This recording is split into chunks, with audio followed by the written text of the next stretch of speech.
Dieu se laisse trouver. Nous allons lire un passage dans Romains, chapitre 1er, verset 20, où il est écrit en effet, « Les perfections invisibles de Dieu, sa puissance éternelle et sa divinité se voient comme à l'œil nu depuis la création du monde, quand on les considère dans ses ouvrages. Amen. » Dieu existe, il est grand, et qui peut contenir sa grandeur et sa majesté? Il y a quelques années, alors que je me rendais à la sortie de l'école pour y chercher ma fille, j'ai été le témoin d'une scène qui a retenu toute mon attention et qui m'a marqué profondément. Ce jour-là, il pleuvait des cordes et les enfants commençaient à quitter l'établissement. Et une petite fille est passée devant moi. Elle était visiblement en colère, elle semblait avoir un caractère déjà bien trempé. Elle laissait traîner derrière elle son cartable dans la flaque d'eau. Son père, quant à lui, pressait le pas, ne voulant pas être mouillé. Et la fillette le suivait en criant à tue-tête « Papa, papa, vas-tu enfin me répondre ?»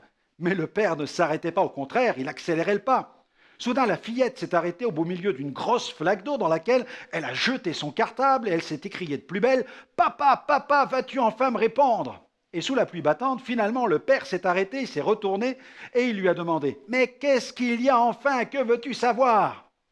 Et l'enfant a répondu « Papa, je veux savoir. Est-ce que Dieu existe ?» Face à une telle demande, le père était là pantois sous la pluie battante.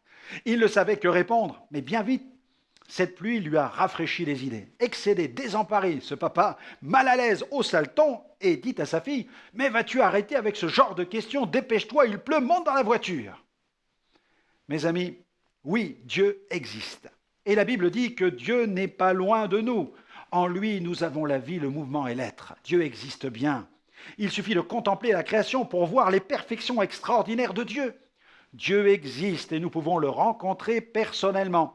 D'ailleurs, par la bouche du prophète Ésaïe, l'Éternel a déclaré dans Ésaïe chapitre 65, verset 1er, « Je me suis laissé trouver par ceux qui ne me cherchaient pas.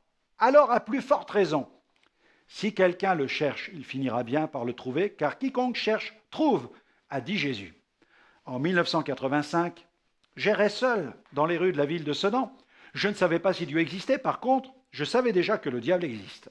J'étais tourmenté par des démons, je vivais des phénomènes étranges, appelés phénomènes de poltergeist. J'ai vu plusieurs fois mon corps décoller en lévitation. J'ai expérimenté le dédoublement de personnalité, bien d'autres choses sur lesquelles je ne préfère pas m'étendre. Ma mère, quant à elle, était liée par un esprit de divination. Mon frère aîné passait le plus clair de son temps dans les boîtes de nuit. Il consommait de la drogue et de l'alcool sans modération. Les relations entre mon père et mon frère aîné étaient très conflictuelles. Ma petite sœur, âgée seulement de 6 ans, pratiquait déjà la divination. Elle était traumatisée par les phénomènes occultes dont elle avait été victime. Elle aussi était possédée. À cette époque-là, nous étions si loin de Dieu et pourtant, Dieu s'est laissé trouver. Alléluia. Nous ne le cherchions pas, mais il s'est laissé trouver. Alors j'aimerais vous recommander cette prière pour aujourd'hui.